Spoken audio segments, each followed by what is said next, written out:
Welcome to Empowering Humility, where we're on a mission to promote human flourishing by restoring humility as a common denominator in society today. Let's dive in. Well, good morning, good afternoon, wherever you're at. Welcome to the Empowering Humility podcast. I'm Giancarlo Newsome, and I'll be your host for this podcast. For those who are new, we explore how technology, especially AI and Web3, and today we're going to talk about blockchain technology, which is under Web3, can be used to strengthen virtue rather than vice. We believe the first virtue we need to help restore to society is humility. At Empowering Humility, we believe humility is the root virtue for human flourishing and, frankly, everything good. Feel free to disagree with us or also agree with us. Share with us how you feel humility, empowering humility, and embracing humility has made your life better or at work in any way.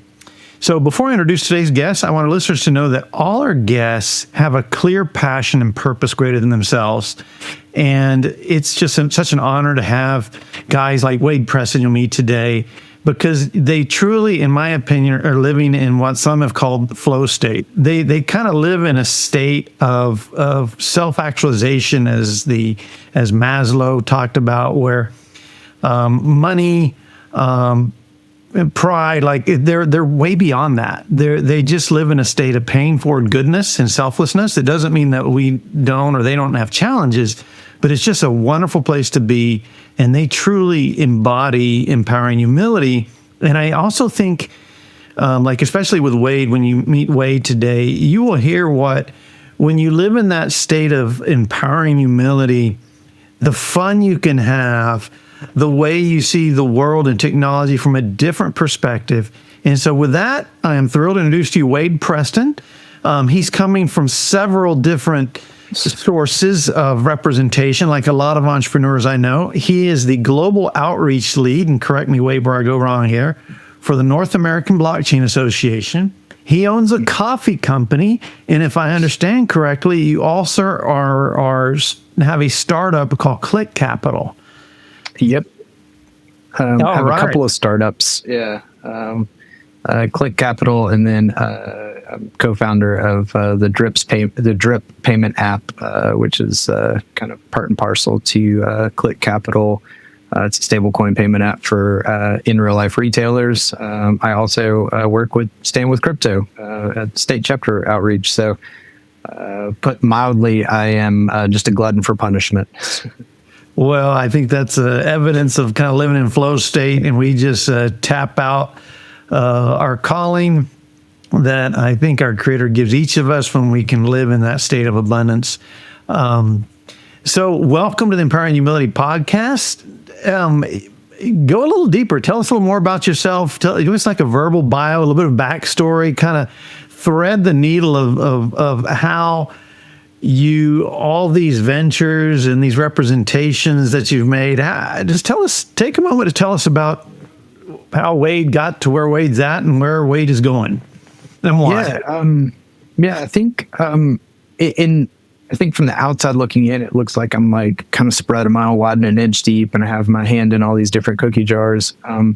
But for me, all of these things are kind of related, and they all serve towards the same kind of purpose in my life. And that probably began when I was in undergrad. I was a little bit aimless, and I was pretty sharp kid, like in high school and stuff. I didn't really have to study too much, and I think there's a lot of folks that kind of are like me. They just sort of breeze through high school and they get to college and they're like, oh, okay, I actually maybe have to pay attention a little bit and actually think about what I want to do.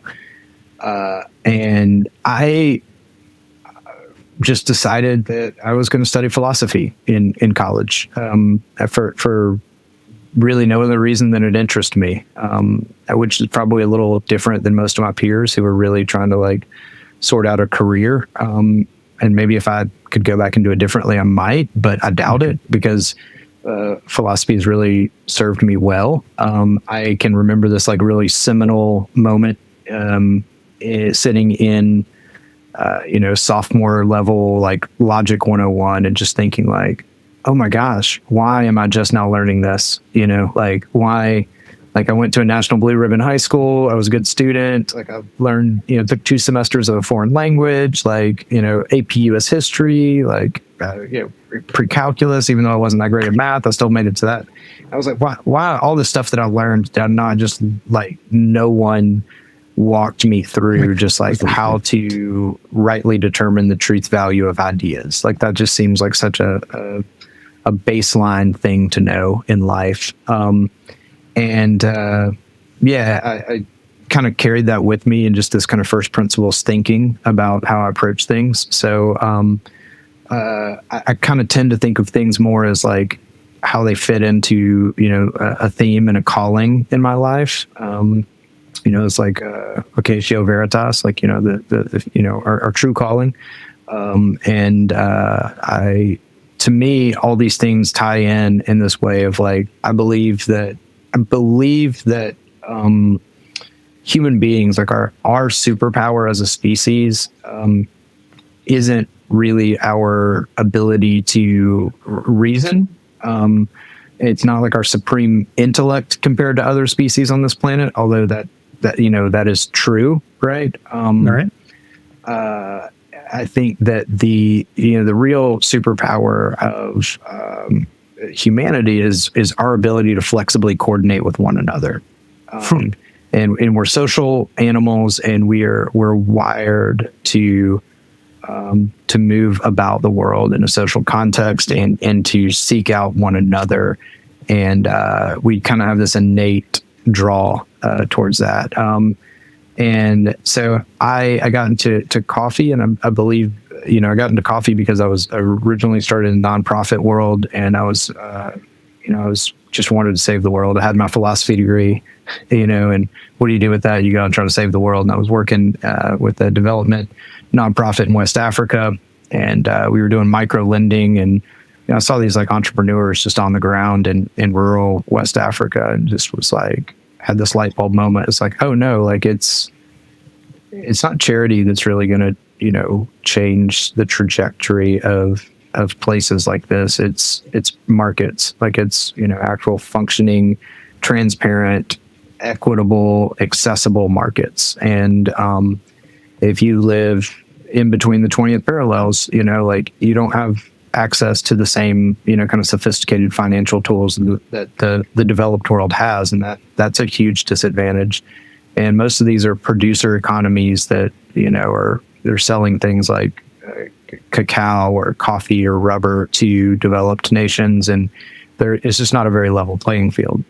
So I wanted to get into coffee. I wanted to create these like direct trade relationships to kind of even that balance out and kind of solve this, 400-year-old disaster of a supply chain that was the global coffee market.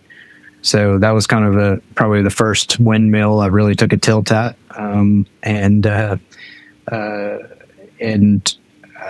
As I got into that more and more, kind of this idea of like, coffee as this like mechanism to bring people together was really strong for me. Like, there's this great line in Good Will Hunting, which is one of my favorite films, where Minnie Driver's character, she's kind of trying to ask the title character Will out on a date, Matt Damon's character, and she says, why don't we get together and have a cup of coffee sometimes? And Will, just being who he is, fires back in this like real sardonic way. It's like, well, why don't we just get together and eat a bunch of caramels?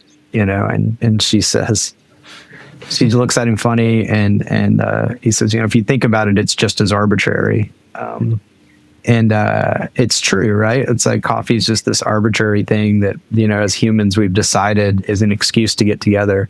And I think because of that, it's awesome. What a great thing. Like I think, coffee houses are this weird, like, decentralized infrastructure for the spread of ideas. They're this excuse for us to get together and look each other in the whites of our eyes and have a conversation. And I think that's an important thing. So that's what drew me into that. And then in my, kind of quixotic journey of, wanting to fix the global coffee market, I stumbled upon blockchain technology and this idea of like open, transparent ledgers that were borderless, and, that anybody could access,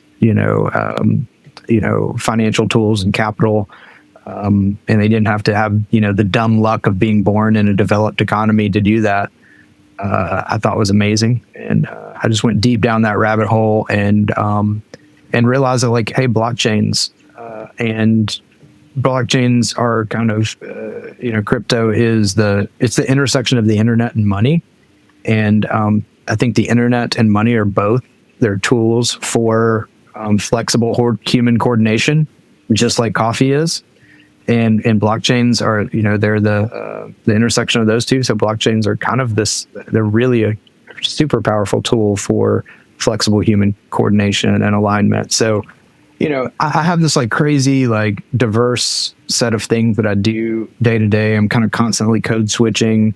One moment I might be like underneath an espresso machine fixing a plumbing line, and then like a half hour later having a call with a senator about blockchain policy. But to me, it all makes sense because it's all towards this idea of like all these things bring people together to unleash the human superpower of flexible coordination.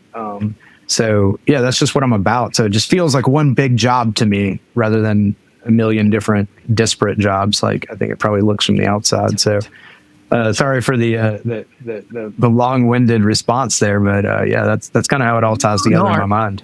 I love it. I think very inspiring, and that's kind of the purpose of this podcast. Is hopefully others will go, you know what? Listen deep to where your greatest pain and love intersect. Sunday Elijah said that, and you made a comment of like just that humility of dumb luck, right? Where we're born, right? That's really, most people listening to this podcast are on that side of the equation where, like, okay, when you start just recognizing how blessed we were, we had nothing to do with getting here, and I think it should enable us to kind of want to give back. And I think anyone that's brought on this planet, frankly, is given a deck of cards for us to manage. And then, we're revealed these technologies to employ them. And it's just so cool. The way I never would have thought, when you coffee business, until you brought together kind of the connection of people it creates and the decentralized nature of coffee house. It's now, okay, that's very much echoes of blockchain. And that was awesome. Loved it. So we have our marketing team, they take extracts, and I had a thought to myself, man, they're gonna have so many great little extracts of where you mentioned crypto is the intersection of the internet and money. You had a lot of other really good, I'm not gonna call them cliches, just summary sound bites that are very substantive. I also wanted to kind of reinforce how you implicitly are this concept of human connection, right? And how that's like almost our greater superpower. You look at how society is struggling with depression and loneliness. And in our theory and in our view is that social media mainly is enemy number one, namely Facebook, to reinforce our own worlds, to basically, it shuts down that need and just makes us worship ourselves when we're called and designed to leverage that interaction. I don't know, any thoughts? I can tell you got it. Maybe a thought. Yeah. I think about this a lot, to be honest, because, and I'll go back. This is probably an interesting anecdote, and I promise I'm going somewhere with it. But we were talking about, coffee houses as this like decentralized infrastructure for the spread of ideas. Like that's, if you talk to, kind of sociologists or like, historical sociologists, a lot of them will pretty readily admit that one of the largest catalysts for the Enlightenment was the introduction of coffee to the European continent, and with it, the idea of coffee houses, because it marked this change in the European diet. Like the Arab world had been drinking hot beverages for a long time as part of the culture. They'd been acclimated to coffee for a while. They were teetotaling culture, so they didn't while Europe needed to stave off disease with, alcohol, right, as their sterilization method, like Arabs were a little more, in their right mind more often because they were using coffee, hot water to do this. They were boiling water, and then so when that hit the European continent, people quickly switched from kind of barbiturates to amphetamines, right? It goes from like, beer for breakfast, gin at lunch and wine at dinner to now they're, downing coffee in the coffee house. And so the flow of ideas and the productivity that comes around these things is like a totally different thing, right? And these coffee houses just start popping up everywhere. And it created this whole infrastructure. And like, this is where like a lot of like, beat writers started showing up, right? Like writing, it'd sit in a coffee house that was like, outside of the Royal Academy, and they would write on, what was being talked about in this coffee house, right? And that was kind of the scholastic beat, right? And then, they would sit in like the coffee house, by the port, and they would write about the shipping and commerce beat, right? Because that's where all the information was being shared. It's actually, sorry, there's another outframe. That's actually a coffee house, where sailors were coming back on leave, and sitting around drinking coffee. They started creating like a betting table on, setting the odds on whether ships would return or not, and they were placing bets on that in this coffee house, and it got really sophisticated, as things do when people are exchanging money. Like people, I really want to make sure everything's right. So it became this huge like blackboard with all these odds and handicaps on things and money moving, and then ship owners realized that like, oh, this is like a great way to hedge my investment. I can like bet a little bit against my ship. That way, if it doesn't come in, I can collect. And eventually, what they did was they created insurance. Like, and the name of this coffee house was Lloyd's of London. Like it's at. Are you serious? Yeah. This is, you can look up the history. Lloyd's of London began as a coffee house. Wow. Wow. So yeah, it's even like these financial primitives, right? Like they come out of this idea of people coming together and, in the same, sharing the same space and sharing ideas, and this flexible ability to coordinate happens. So yeah, I taken all that, like we've like, all the way to the internet, is kind of like the culmination of this, right? It's like the internet is the like, you take that coffee house like flexibility and you just turn it to 11, right? Like the old "this is Spinal Tap" meme, right? Like it just, which is great. It's awesome, right? Like you and I can have this conversation. You're in Italy, I'm in Alabama, and we're having this conversation because of the internet. That's great. That's amazing. That's awesome. However, the downside of that is, it's a little bit like the difference between walking down a street with someone and driving on the interstate, right? Yeah. Like if you and I are walking down the street, I live in Montgomery, Alabama. It's one of the most historic places on earth. You can walk down Dexter Avenue, so much history. You and I could walk, we could talk. I could tell you about, I could point at Dr. King's church, the bus stop where Rosa Parks got on the bus. I could point at the Winter Building where the telegram to fire Fort Sumter was sent from. I could talk about the Lehman Brothers Bank starting just down the street as a cotton brokerage firm. Like we would have a blast walking down the street, right? If you and I are driving down the interstate, though, right, and it's a much more efficient form of of travel, and and maybe I am driving down the interstate and I come into your lane a little too quick, right? Well, now we're both surrounded by steel safety cages. We're moving 70 miles an hour.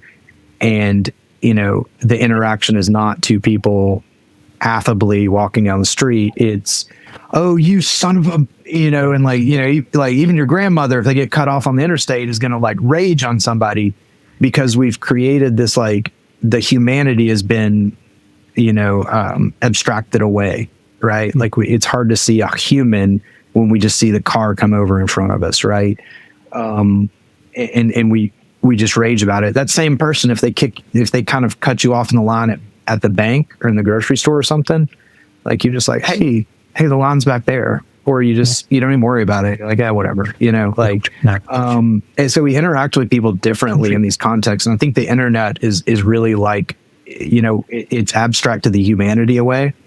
In the same way that, someone cutting you off on the interstate, someone says something on the internet that you disagree with, you don't take that breath. You don't look them in the whites of their eyes and say, well, that's interesting. How, what made you think that? How did you get to that conclusion? You hear something you disagree with and you go, oh, this son of a, this guy's wrong. I'm about to unleash on this guy because I believe something different. And I need to make sure that all the other people, we imagine that everybody, is watching the debate. Nobody cares, right? Nobody's CNN is not reporting on your Facebook thread, but we have this innate, sense of like, oh, I'm going to dunk on this guy because he has a bad idea and I have a good idea. And there's no consequence via that. And we don't see him as a person, right? And we're not looking at them thinking like, well, maybe they think this way because they were brought up differently, and maybe they didn't have the same perspective that I had. Maybe they didn't have access to the same education that I had. Maybe they grew up in a different kind of household with different struggles or different opportunities that I didn't have. And therefore they just see the thing from a different angle. I think it's easier to do that when you're looking at somebody face to face. It's kind of easier, like the old Police song, right, had this line in it about like even Russian mothers love their children, right? Like in the height of the Cold War, right? It's like, yeah, we all love our moms. We all want best for our children and our neighbor and our friends, and generally, we really are 90% agreement on a lot of things. So I think you get that sense when you're face to face with somebody that the internet kind of, it abstracts it away too much. And I think that, the internet is amazing in the sense that like we are more connected than we've ever been in the history of the world because of the internet, but we're somehow less together because of the internet. It's like we're one of my favorite. Have you heard of Daryl Davis? I don't think so. He's this R&B African-American guy who actively befriends former, well, I guess at the time, Ku Klux Klan members. And he restores their, I think, their humanity. And another favorite phrase of mine, I don't remember where I heard it first, but, listen long enough to understand. And it's a really great story. Daryl Davis, he's like just I love that guy because he really, and you think of the tragedy that just happened with Charlie Kirk, like how on earth this 22-year-old, not like, it's just so sad. But unfortunately, it's this, let's pivot a little to, I think capitalism and corporatism is suffering the same thing where, oh, by the way, for our listeners, we, in the e-humility app, we've created a group called Unhealthy Convenience. And it talks about some of these things. And then the purpose of this group is to kind of document where have we accepted conveniences like the internet, the highway, the interstate, right? And suffered from it, or 24-hour supermarkets, and so that we can at least just create some humility, some self-awareness, say, what, maybe it's better to go next door and ask for that cup of sugar than to go get in the car, that convenience. So just want to throw that out to the audience. It's it's kind of done with some satire. I think if you have any suggestions, throw it in there. But, when we spoke,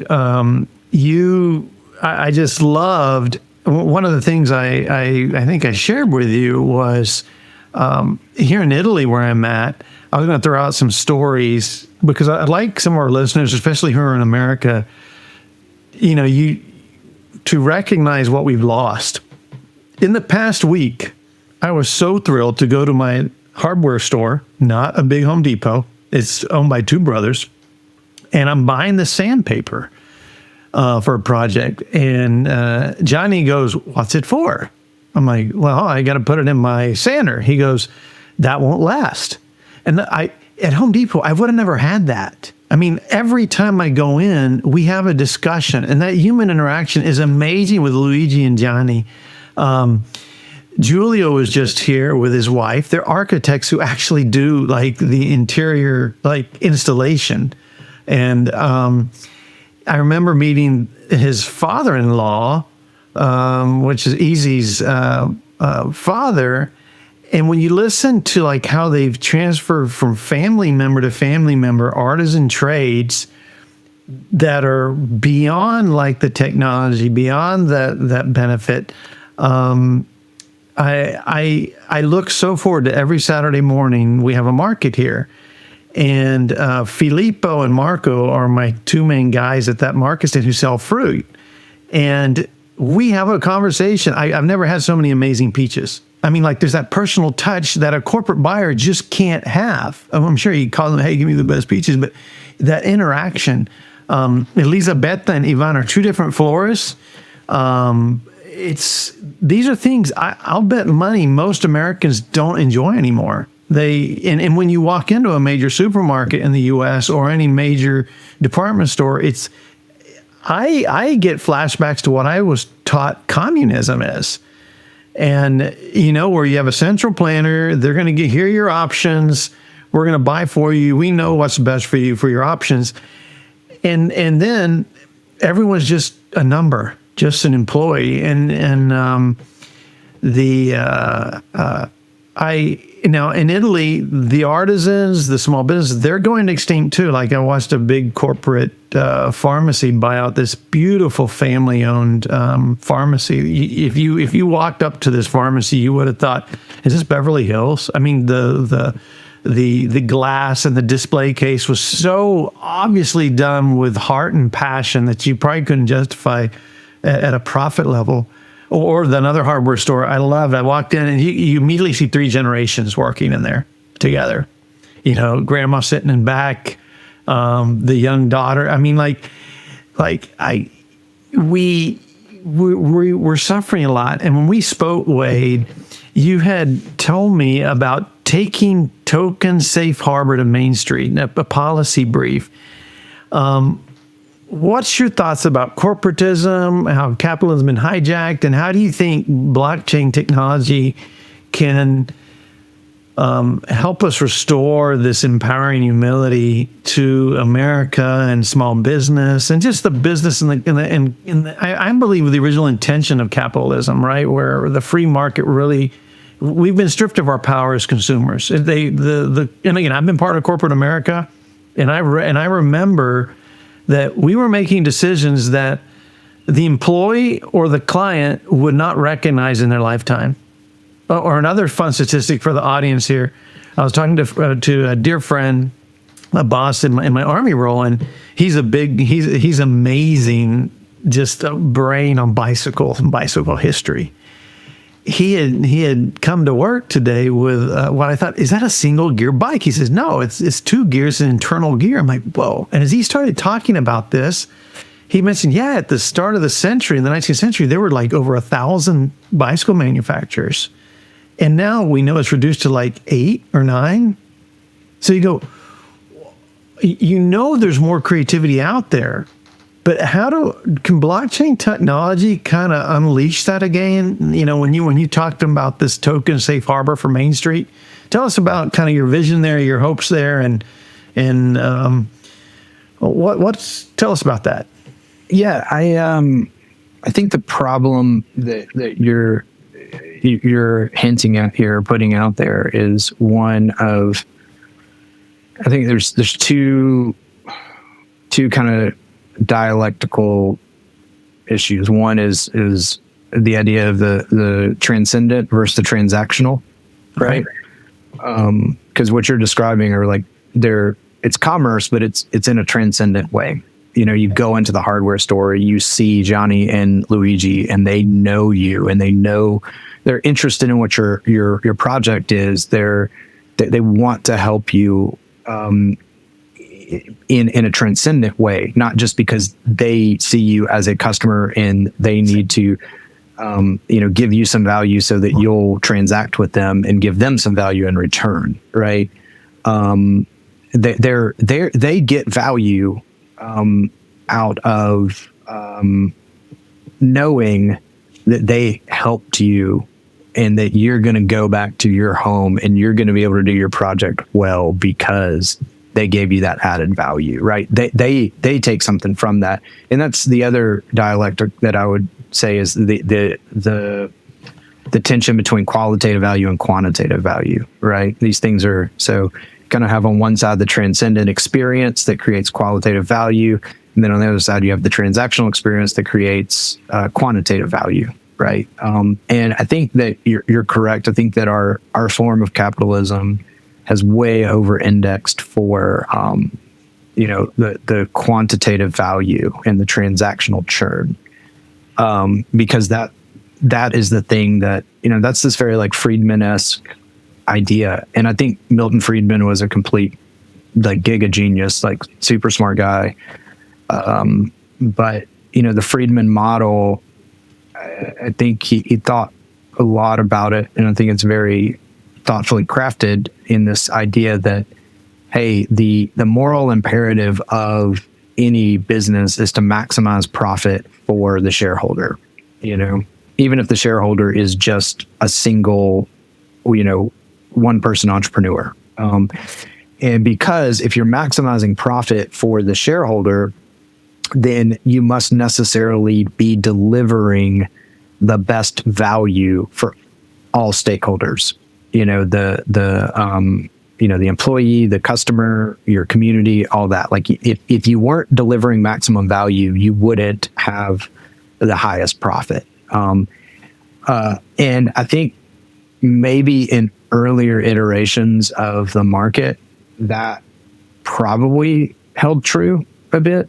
But as we started to see a gap, and we started to see kind of the concentrated coercive power do what it does and really bloat at the top, I think that model of capitalism really started to show its flaws. And you have something like, think about McDonald's, right? Like McDonald's is a publicly traded company. Think about the top 10 shareholders of a McDonald's, right?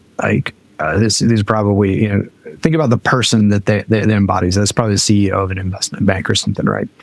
And think about these people and ask yourself, okay, does this person regularly eat at a McDonald's? Do their kids work a summer job at McDonald's? Do they live in the kind of tertiary market where the presence or absence of a McDonald's has some outsized influence on the local economy, right?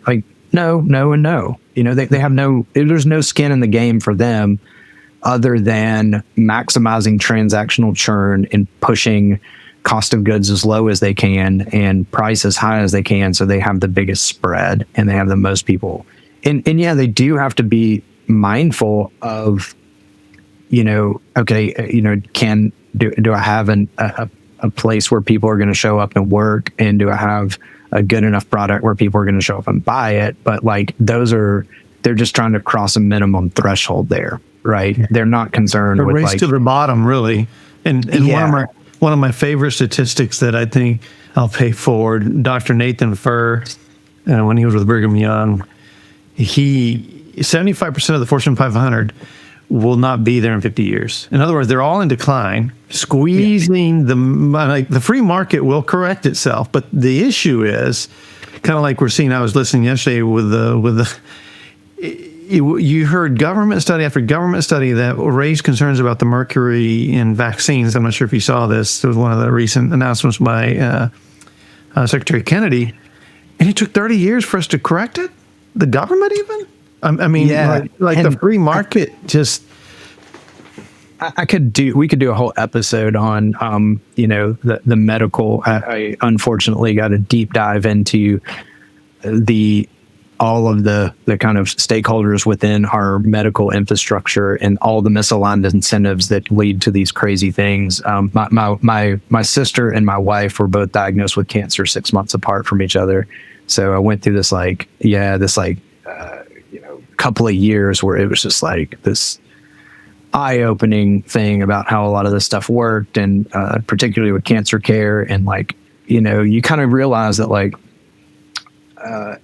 it's not that, you know, one particular group is sitting there, you know, or one particular person is like, you know, sitting in a dark room, you know, twisting his mustache, trying to like, it's just several different, you know, it's like a Moloch trap, like all these different, you know, just slight misalignments of incentives that lead to this broken system that just creates these outcomes that are not optimal, right? And it's really fascinating how those things can work, and just how systems that we're, you know, even when we're trying to create systems as human beings, like, you know, I think, you know, this is probably an unpopular thing to say, maybe, but like G.K. Chesterton, you know, he said sin is a fact that's practical as potatoes, right?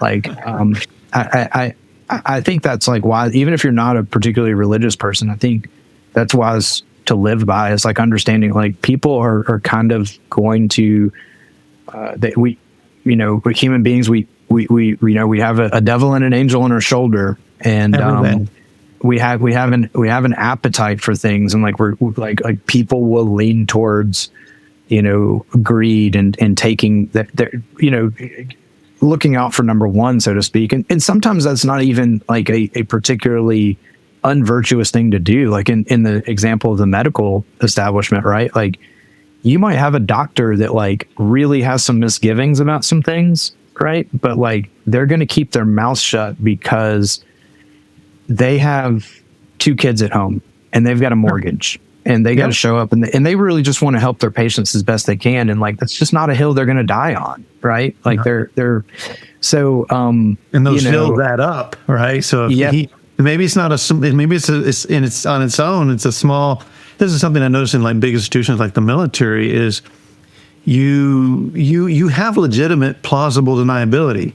Right. Mm-hmm. There's so many chains in that effect, and that's kind of the essence of empowering humility, is like, as a culture, if we can all double down on it. There's something else that kind of hit me this week. I was getting in the military, we have like these annual trainings for sexual harassment, suicide prevention, and it's like ask, care, and escort.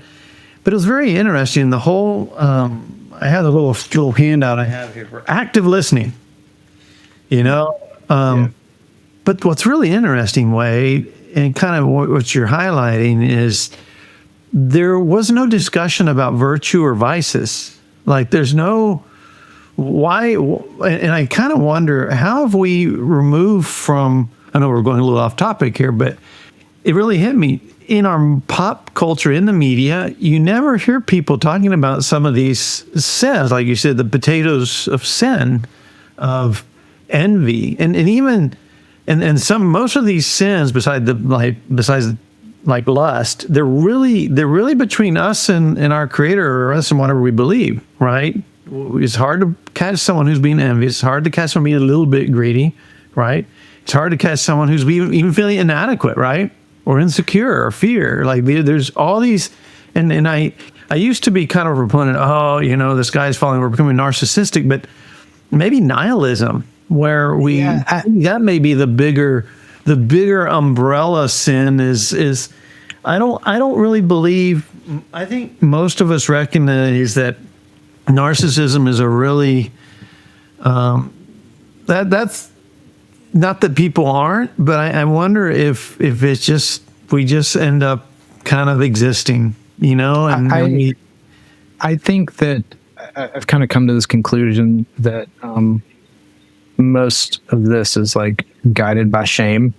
Like I think that when, you know, to Chesterton's quote, like sin is a fact as practical as potatoes, like we all kind of deal with that. But then like, I think, you know, to the discredit of institutionalized religion, I think institutionalized religion and the sinful souls within it have realized that shame is like a really great lever to move people in a direction that you want them to. And that's been abused in institutionalized religion for a long time, because when people feel a certain sense of shame, they're going to react in particular ways to avoid it. And I think nihilism is a way to avoid any sense of shame. I think narcissism is a way to avoid a sense of shame. It's a shield, right?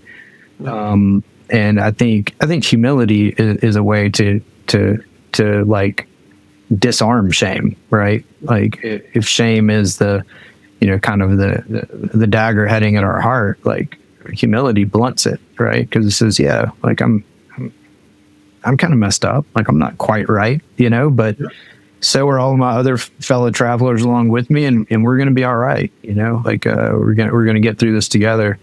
And I think that's a powerful thing. And I think that, to kind of take it full circle, that's why it's important for us to be in spaces together. That's why it's important for us to not lose these transactional experiences and trade them in. I mean, while we shouldn't lose these transcendent experiences rather and trade them in for transactional experiences, and why we need to be aware of like the qualitative value of things. And yeah, to kind of, put a bow on the whole thing, like that's what I want to do with blockchains and with this Click project, is like create some avenues to where we can take those things that are hard to value right now. That's something I really noticed about like blockchain technology that I wasn't even looking for, is that it's actually a really efficient rail for taking qualitative value and putting a quantitative metric to it. And I think probably the absolute most efficient rail to do that, because you can bootstrap liquidity on chain, and you can do interesting things, and you can just try things. Like there's no like arbiter that's like, telling you what you can and can't do. It's all permissionless. So, if you think that the picture of the dog with the hat is funny, and you think that humor has some value to it, you can speculate on the value of that humor. It's a totally qualitative thing. Is that a good use of capital? Probably not, but it's an interesting experiment in this idea of qualitative value and finding a quantitative metric for it. And with Click, that's what we're trying to do. Click stands for community-led investment capital. And the idea that I noticed in being a small business owner, especially of like a community business, like I run a coffee shop, right? And as I'm running this coffee shop, it's a sit down, nice get together community coffee shop, right? There's no drive through, like it's not, sitting by the interstate, in and out, anything like that. It's not even like on like we're not even like super busy pedestrian thoroughfares. It's a place for people to get together. And there's a lot of value in that, I believe. I think other people agree, but I definitely believe in the value of people having a space to be. And for like the authentic and diverse community that comes out of just opening a space for people to be. Now, here's the deal. There's a lot of qualitative value in that.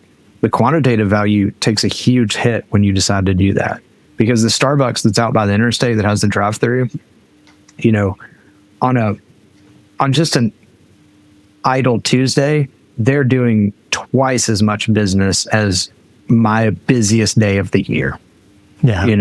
I mean, they've just got the transactional churn. It's not just Starbucks, it's Dunkin' Donuts, it's whatever, sure. Any kind of drive-through coffee joint, like, that's well positioned. Like, they're going to do $7,000, $10,000, maybe $15,000 on a Saturday. And like on my greatest days in my busiest cafes, we're doing maybe $3,500. Right. But I'm delivering more value to my community than they are. So how do we take that qualitative value that we're delivering, that we're creating? And it's not just my business, coffee shops are easy to extrapolate, but it's the same thing. I just think even in the States, right? Like we still have these touch and feel community businesses that people like to be a part of, but they're record stores, they're comic book shops, they're bicycle repair shops, they're, small bakeries, they're pubs, these types of places that people just, barbershops, man, like just places where people just want to be and they want to be seen and they want to interact with other people. But they don't have the mechanism for actualizing the value that they're creating, because the value they're creating kind of has this like qualitative value lock, right? Yep.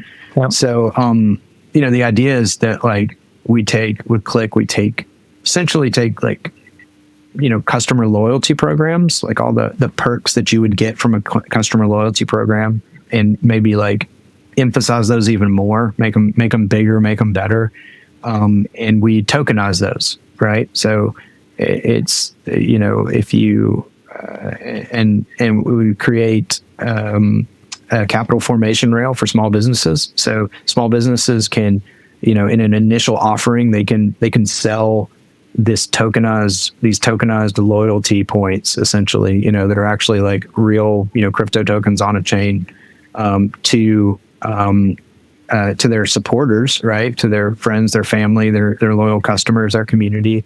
And those people, they can exchange them for, the real world, upside of those tokens, whether it's, just like getting a cup of coffee with them, or maybe if they, hold a certain number of them, they're eligible to go on a trip to Guatemala and see the farm, or whatever, the business wants to do with those tokens to reward the people in their community. They can do with them, or, they can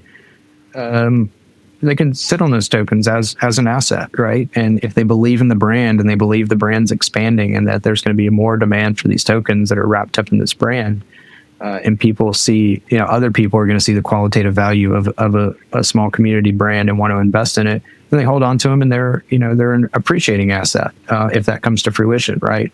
But they always have the backstop of being able to utilize those tokens, for the purpose of using them in the business that they already know and love. So it's kind of a win-win. The customer gets, they get to invest in the business, but they also get like good liquidity to be able to exchange the tokens. And the tokens, can be exchanged for cash value equivalents. They can be exchanged for other crypto or like stable coins or anything like that. Or they can be exchanged for, goods or services within the business. So they get that liquidity that they couldn't get if they invested in the business as like a K1 type investor. And they'd really have to like lock up liquidity for a long time. You're able to you kind of crowdsource things a little better, like Reg CF type crowdfunding right now has like pretty much no liquidity attached to it. So if somebody believes in a business and they throw $500 at it, and then, kid falls and breaks their arm, and, you got a medical bill and you need $500, like, tough luck if you're in like a Reg CF or K1 type environment. But if you have liquid tokens that have a liquidity pool attached to them that, will always allow them to be traded, like you can take your investment out if you need to. Well, so, yeah. Could you have multiple? So what I also love getting to know some of the Polkadot people is you could have multiple layers of tokens, right? You could have like maybe a city could create, hey, if you invest your money to kind of like, I know similar to Bexar County, like they are matching SIBR awards, right? Why couldn't a county or a city match with their own token? Hey, look, if you invest X amount of money, we can see this token on chain. We have our own token that we're going to match, right? That can be exchangeable and kind of create several layers of tokens, the interoperability between tokens. Yeah, and you can do index tokens too. Like, people could, they could buy an index token for a basket of tokens for a whole neighborhood commerce district, or, an index token that's the top 10, specialty coffee shops in America, and yeah, I mean, I think that when you get into the programmability of money that crypto allows, it's so crazy. Like, it's like, it's really just comes down to a matter of your imagination and working out the details of it all. Do you think that can, I don't know really anyone who truly loves Starbucks. Everyone I talk to understands the transcendental value of the local community coffee shop. But I don't really know too many people who are anti-chains, right? There's just those who've done a really good job, like Chick-fil-A.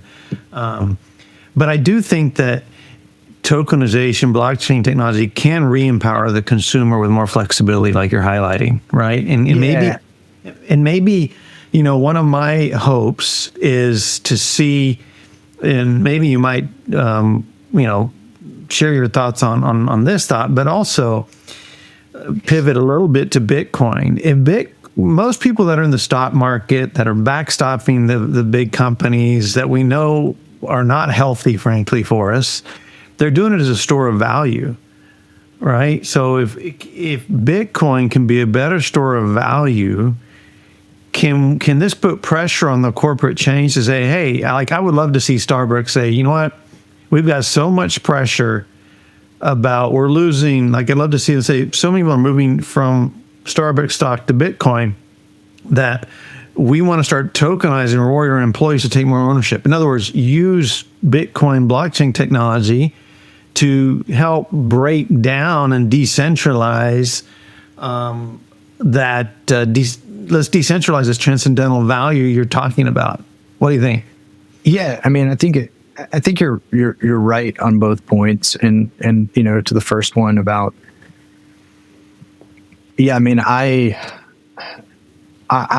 you know, sharing, you know, how I feel and the way I view the world, you know, throughout our conversation, like, you know, the reality is I have like a favorite pizza place, you know, here in my hometown, and like, I know the guy that runs that pizza place, and he makes amazing pizza, and I dearly love him as a human being.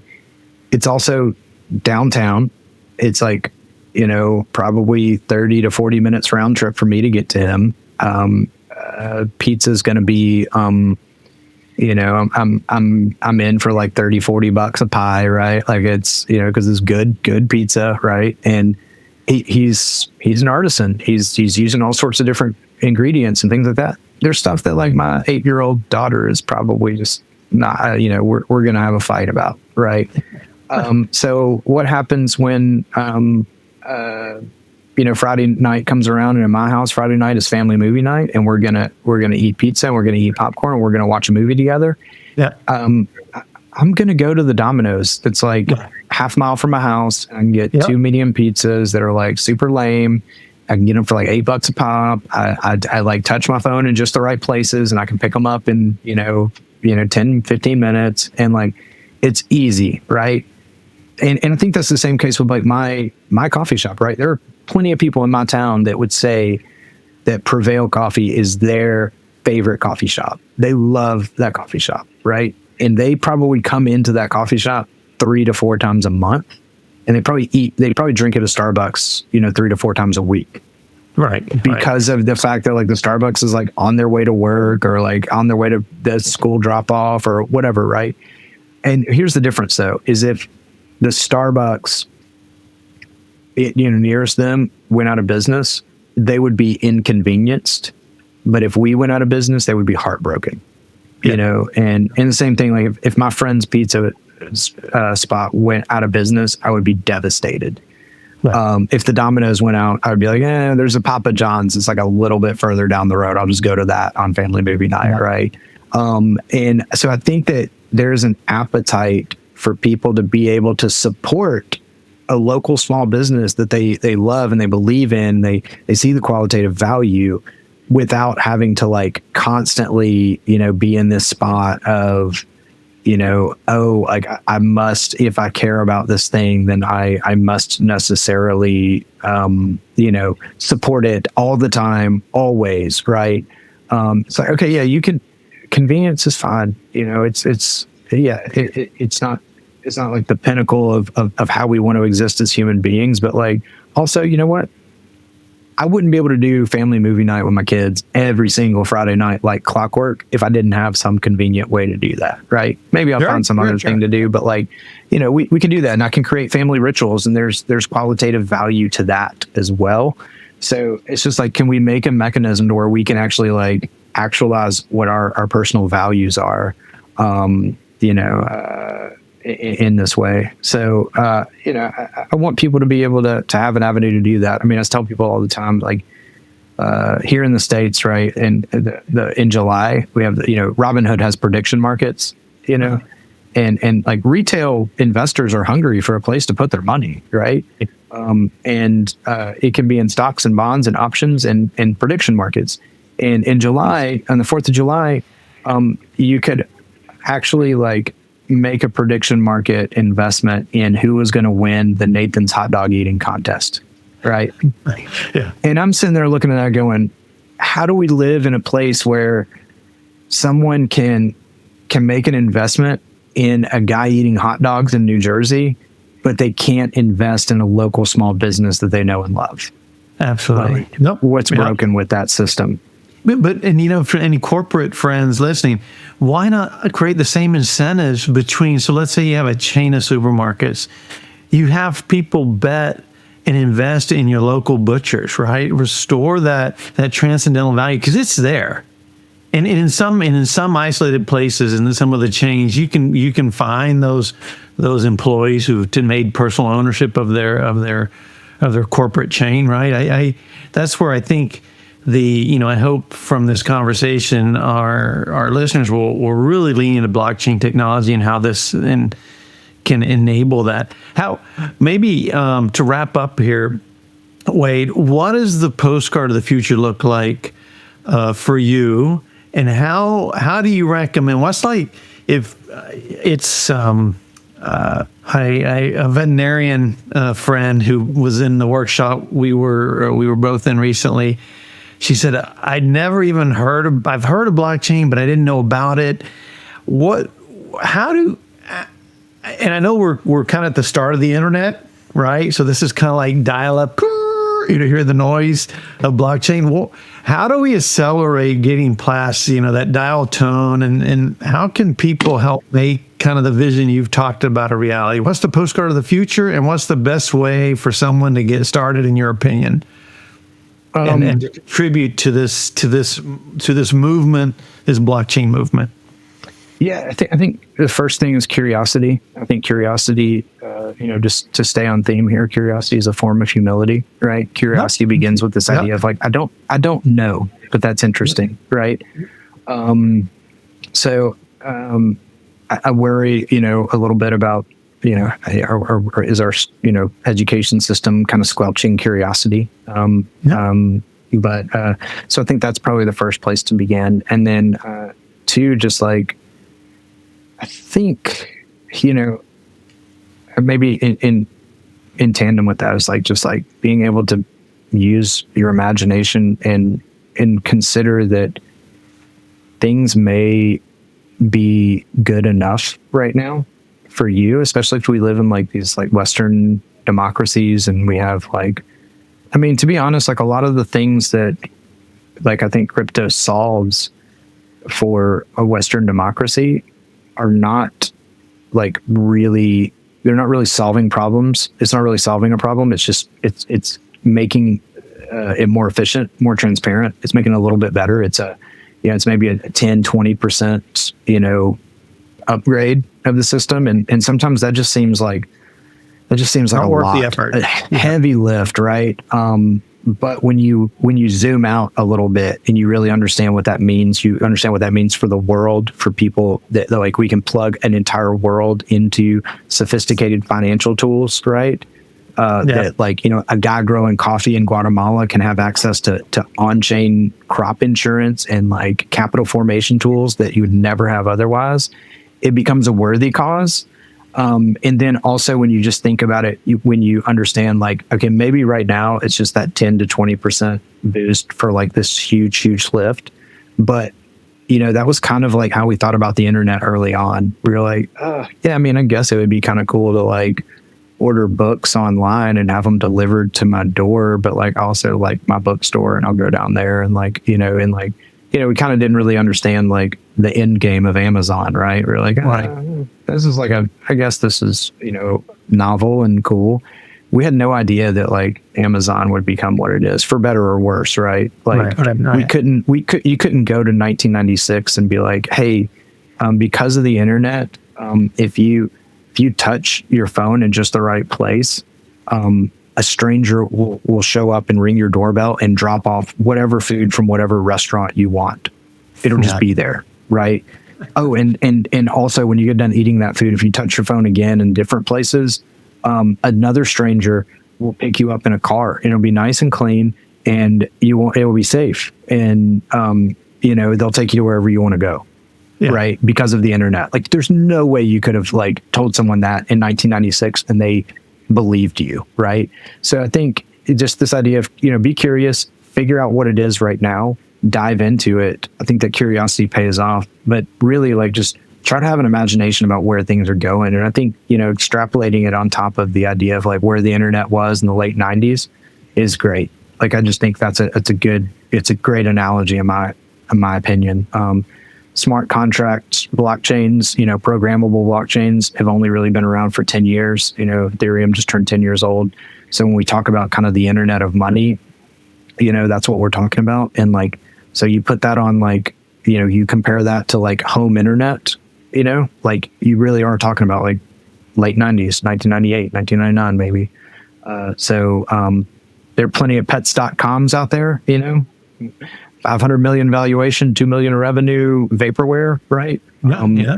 But that doesn't mean that they're bad ideas, right? Like Chewy is a, billion-dollar company, right? A multi-billion-dollar company, I think. Chewy is pets.com. Pets.com was just, the infrastructure wasn't quite there yet, right? So, just because there's financial speculation and hits and misses and all this crazy stuff doesn't mean that it's, just a scam space and, it's all about financial nihilism. It just means that it's early iterations, and be curious and be, critical when you need to be critical.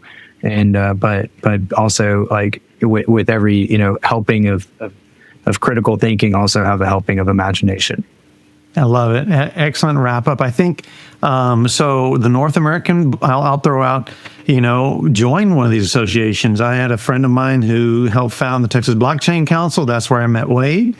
And I've loved participating, going deeper and deeper, learning about it. So I loved your comment. Curiosity is a form of humility. That's awesome. Well, Wade, thanks so much for sharing your insight. God bless you. And I hope it's been fun as always. And have a great rest of your day. Awesome. Thank you so much. It's been such an awesome time. So have a good one, man. Always a pleasure. Thanks, Wade. All right, take care.